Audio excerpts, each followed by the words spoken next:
Assalamualaikum, kembali lagi ke channel YouTube aku Dila. Di video kali ini aku mau sharing tentang pengalaman aku nge-YouTube dari subscriber aku bener-bener 0 sampai subscriber aku sudah 1000 dan 40.000 jam tayang dan bisa dimonetisasi sama YouTube, dan alhamdulillahnya udah disetujuin sekarang.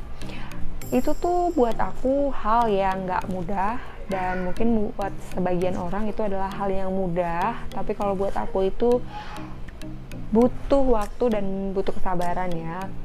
Aku 9 bulan baru bisa dapat 1000 subscriber dan 40.000 jam tayang. Coba bayangin aja.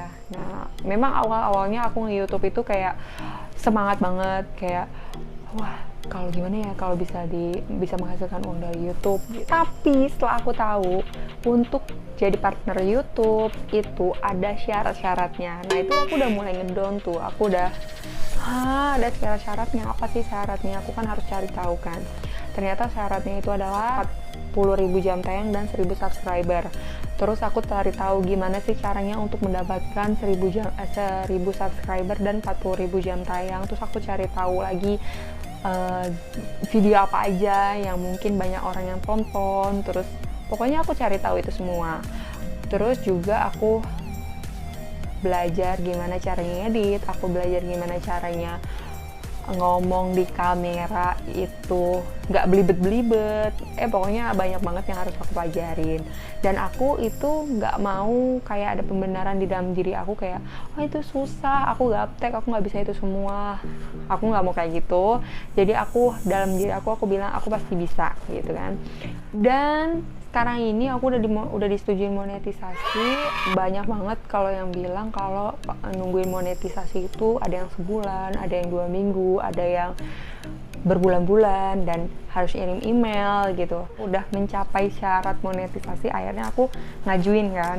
Terus udah sehari nggak ada kabar apapun, udah 2 hari juga nggak ada kabar apapun, dan ketiga harinya ternyata YouTube aku udah disetujuin. Dan aku ngerasa kok cepet banget, padahal aku juga udah nonton channel-channel YouTube lain untuk monetisasi itu banyak yang nunggu sampai 2 minggu, sebulan, pokoknya ada juga yang lama dan ada juga yang cepet, dan alhamdulillah aku cepet.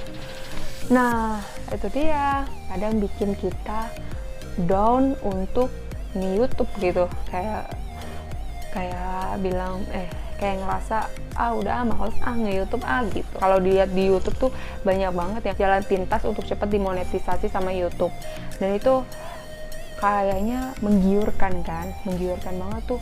Kok bisa gimana sih bisa cepet dan cepet dimonetisasi terus juga cepet dapat penghasilan dari YouTube. Ternyata aku lihat lagi di salah satu YouTuber yang kasih tahu gimana caranya biar bisa jadi YouTuber. Itu nggak disaranin kalau untuk kita pemula kayak dari 0 gitu berjuang dan harus beli subscriber gitu, atau harus dengan cara-cara jalan pintas kayak gitu, itu bakal berefek nanti ke video-video kita selanjutnya. Ternyata si YouTube itu bayar bukan dari jumlah subscriber kita, melainkan dari jumlah penonton kita. Nah, setelah aku tahu kalau itu tuh bakal berdampak lebih lanjutnya, akhirnya mutusin untuk sabar aja sambil bikin video sambil belajar. Tapi pada akhirnya aku lihat, subscriber aku udah 800 waktu itu. Kok ada aja yang subscriber gue gitu. Aku mau terusin deh gitu, biar ini kan dikit lagi mau 1000 dan udah bisa masuk syarat untuk monetisasi. Akhirnya semangat lagi. Emang itu ada fase-fasenya dimana kita down, udah nggak semangat, nggak semangat waktu pertama-tama, karena ekspektasi kita tuh kan pasti besar ya, biar bisa menghasilkan uang dari YouTube, biar bisa ini itu kayak youtuber yang lainnya. Youtuber yang sudah sukses itu sama, dia dari awal, dari biasa orang-orang kayak kita, maksudnya dia juga harus sabar. Tapi hal itu tuh kita nggak tahu. Yang kita taunya yang udah suksesnya aja, kita nggak ngelihat dia dari waktu belum jadi apa-apanya, itu kita nggak lihat. Nah, itu aja sih dari aku. Jadi untuk kalian yang mau jadi YouTuber itu tuh nggak ada kata nggak bisa ya, nggak ada kata nggak bisa, karena menurut aku semua orang itu bisa, karena semua orang itu punya kemampuan dan semua orang itu punya kelebihan yang diberikan oleh Tuhan, dan kelebihan itu semua orang tuh pasti beda-beda. Nah, dari kelebihan yang kita punya itu yang dikasih Tuhan, kita harus belajar, terus mengasah kelebihan kita, sampai pada akhirnya kita itu bisa disebut sama orang kalau oh kamu tuh ahlinya di bidang ini, kamu tuh ahlinya di bidang masak, kamu ahlinya di bidang menjahit gitu, sampai orang itu bilang kalau kita tuh adalah ahlinya. Nah itu kita harus belajar sampai situ. Jadi untuk kalian yang baru nge-YouTube itu tuh harus hilangin deh pikiran-pikiran kayak gitu, pikiran-pikiran yang ngebuat ngedown, pikiran-pikiran yang maksudnya oh gue nggak bisa, oh gue udah nyerah, kayak gitu tuh harus dihilangin. Terus juga jangan ada penghalang untuk kalian bisa maju gitu.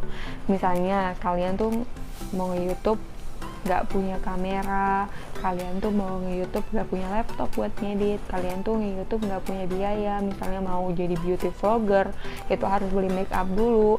Kalau menurut aku semua itu bisa diakalin gitu loh, maksudnya bisa dengan cara yang lain gitu.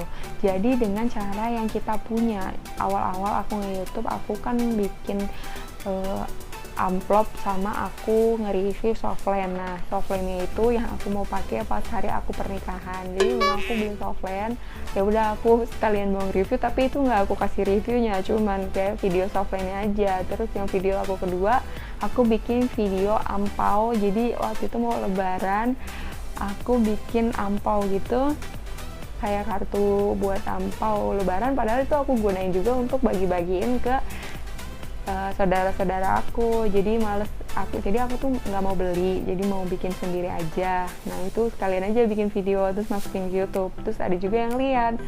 Yang video ketiga aku buat YouTube tentang MPASI, nah itu nggak banyak yang lihat tuh, jadi memang ada video-video yang banyak orang lihat, jadi ada juga video yang orang nggak lihat dan viewernya itu sedikit. Terus aku bikin tentang susu formula, karena aku mikir anak aku itu minum susu formula, dan susu formula anak aku itu ganti-ganti dari dia lahir sampai waktu itu usia 9 bulan atau setahun.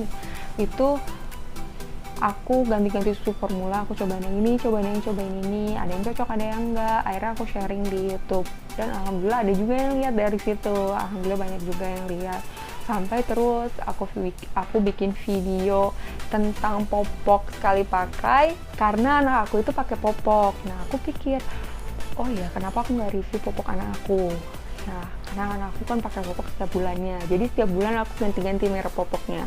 Aku jadi biar bisa review popoknya, kan itu apa aja yang aku punya, mulai dari yang aku punya, mulai dari yang ada di sekeliling aku review tentang pompa ASI yang aku beli, tentang pengalaman hidup kita, tentang yang kita ilmu yang kita miliki gitu. Jadi kita tuh bisa buat video YouTube dimulai dari apa yang kita miliki, jadi nggak usah harus jadi orang lain. Jadi kita nggak harus punya ini itu semua harus lengkap baru kita bisa nge-YouTube, nggak gitu juga.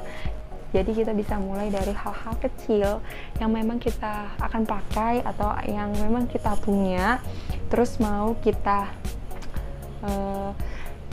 informasikan ke orang, nah gitu. Cuman biar lebih yang nonton tuh biar berkelanjutan, kalau bisa YouTube-nya itu, channel YouTube-nya itu bertema, misalnya tema masak terus, kalau tema jahit terus gitu. Kalau aku masih kadang tentang skincare aku, tentang anak aku, tentang kehidupan aku gitu. Oke, itu aja pengalaman aku mulai dari nol dan nggak ada subscriber sama sekali sampai aku bisa dimonetisasi dan jadi partner YouTube.